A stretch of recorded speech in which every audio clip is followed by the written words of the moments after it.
Okay. Oh, that's right, I did. I did. I Why walked. did I do it for 1 o'clock? I don't know. I walked right out on my lunch. Just to be mean, yeah. Okay. Call it to order. Start with the sheriff for roll call. Tom Johnson, third president. Rick Warren. Marissa Tree.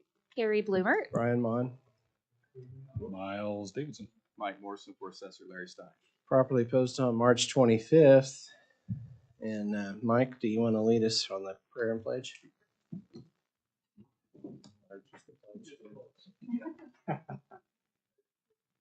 Pledge allegiance to the flag of the United States of America and to the republic which stands one nation under God, indivisible, with liberty and justice for all.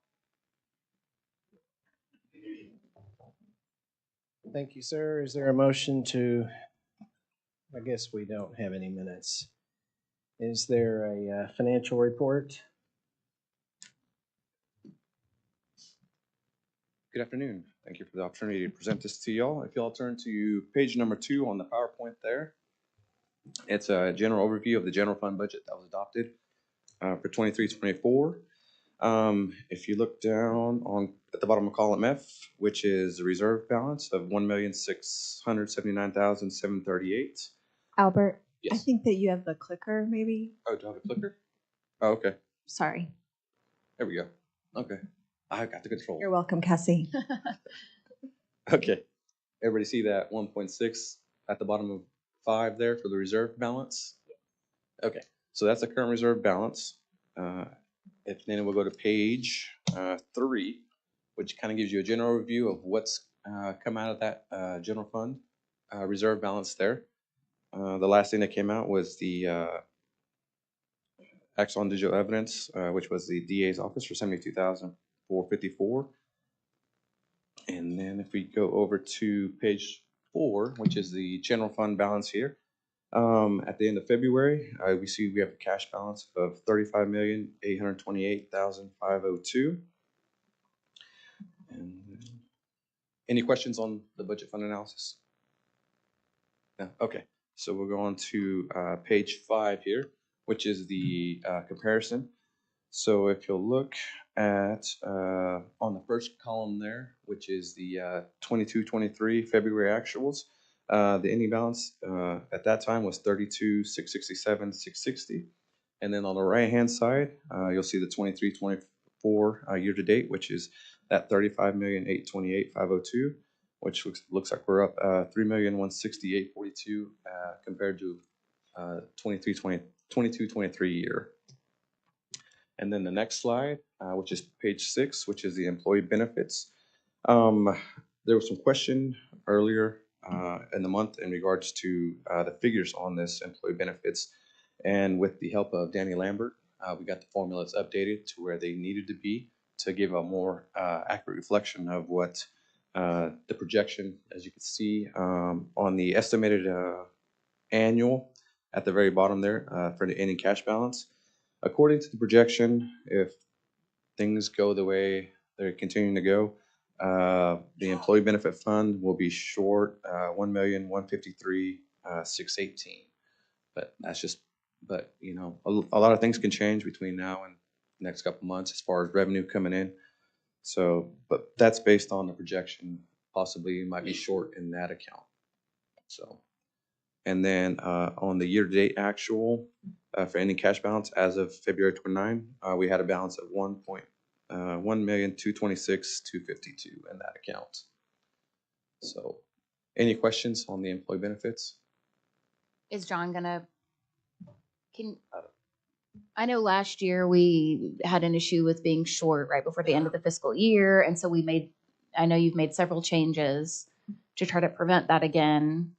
Is there any indication that you think that is going to happen again? Not to the extent that it did last fiscal year. Okay. Not at all. The answer is yes. Yeah, not to the extent that it happened last fiscal year. As we know, we had a horrible year last fiscal year, and that was due to big claims and some other issues. This year, we see a little less revenue coming in the door and a little higher claim costs than we expected, but not compared to last fiscal year. So there's going to be a funding gap. We've been working with BET to discuss it with the clerk's office and just kind of monitoring that every week to see where we're at. Not in the same situation, luckily, that we were in last fiscal year at this point. Just a little less revenue, a little more increase in costs than what was expected, but we're watching it closely. Okay, thank you. Do we have any stop loss or any of our rebates or anything like that that's outstanding that's going to lower that 1.1 or? Well, we just received, good question. In March, we received a rebate check and some refunds, and those are applied in the system during the first week of April. So we'll have a better picture once those are applied in the system. But we did receive some monies back.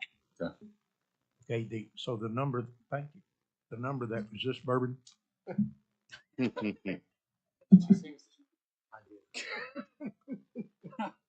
Okay, the 1,153,000 that we just heard. So that's, right now, that's the projected shortage, or is that, what is that? So that's based as of February 29th, 24 on this report. So now we're in April now. It's projecting about the same number. We just kind of have to see how claims come in. We're working with the BET to kind of fill that funding gap maybe. But it looks like really, claims aren't out of control. I've been reporting our average has been going down. They just haven't been going down as much as we expected, but they're way less than last fiscal year. We just have a little less money projected coming the door, a little higher expenses than budgeted, but we're working on that amount. But if nothing were to change, and I understand everything's going to change, but if it weren't, then we have what, 1.6 in reserve? And so Correct. there would be sufficient money, because last year is when we had to go out and beg, borrow, and whatever. And last year, just as a reminder, of course, that was a horrible year for employee benefits, but that was based on increased medical and prescription claim costs. That's all it was. Just a very high unicorn year. So we're not trending that way this year, which is good. Overall, our claims are coming in way less than they were last fiscal year. We're just a little less money in the door. The budget was less than expected, so we're watching that number closely and working with BET. Further questions? Is there a motion to receive the report? So moved. Second. All in favor, say aye. Aye.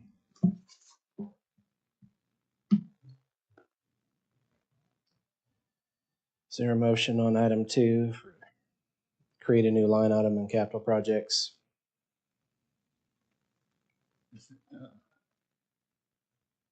Whose item is this? Well, this is capital project. So whose item, who's going to speak to it? Aaron can do it or This is Stacy one or. from, Facilities, you guys voted on it already, but I think that there was an issue with the actual number. Yeah, so this is Okay. creating the line item for the $10,000 for the badge access. There's actually 2 readers that are being placed, so. Correct. This is badge access for their temporary location over in leadership. No. No, this is on the This first is floor. actually for the cash. Oh, for Uh, where they store some of their. So they're taking on it's usually their, what do they call it, the warrants desk or something like that. It's where the snack bar. Yes. But instead of them being over across, It's away here. from the courts, it's here. They're Okay. taking money here, Okay, I remember this now. institution, so on and so forth. So I'll make the motion to approve. I'll second. All in favor, say aye. Aye. Aye. Thank you, Aaron. I'll just stay up here because this is ours too. Go ahead. Okay, so this one, we are just transferring money to, this is Ponder's in-house asbestos fund. We've been paying for this for years out of this fund. Yeah, We just this is need it. actually TIF money that comes back to us that we're using to do removal. We don't like using Ponder's people to do the asbestos removal because it takes them away from their regular job, but for expediency, this is what was done here. Do you know, I asked Cody this earlier and he had an answer, but how often do we have to use, and maybe Chris is here, how often do we have to use Chris's folks to do asbestos remediation? So I'm glad you asked that. Okay. 'Cause I just took Stacy and Keith to lunch to talk specifically about that. When we use Ponder's crew or Keith's crew, what it does is it takes them away from their regular jobs. We do have 3 or 4 that are certified to do the asbestos removal. But it is one of those things that if something else were to break, a pipe were to burst, something of that sort, our crews won't be there to respond because they'll have to go through a whole contamination or decontamination series in order to be able to respond to it. So that's one of the reasons we don't like using them. But do you know how often? Not very. Not very. Not very often. We used okay. to use them quite a bit. It's mostly just for scrapes. Yeah. What they call scrapes that we use them for. That's when we're just removing a very small piece to be able to hang something from the ceiling. So they do not do mass abatement. Right. I'll move approval. Second. All in favor, say aye. Aye. Go ahead. And this one is ours as well. We just need to move some money from M&O into capital so we can encumber it for our ARPA gel loading dock. Motion to approve. Second. All in favor, say aye. Aye.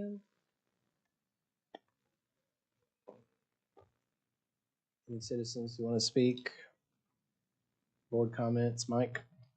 Assessor Larry Stein just wanted me to remind everyone that the Capitol is still going through a bunch of propositions and bills and statutory legislative changes. 2 of those bills that he wanted me to bring to your attention, if you haven't received the information yet, is HJR 1025 and Senate Bill 1210. If you haven't received those, I'm sure you will be receiving that in your inbox soon. No, thank you. County treasurer told me he didn't have anything. Okay. Is there a motion to adjourn? Second. In favor, say aye. Aye. Sheriff. I gotta tell you, there was a picture.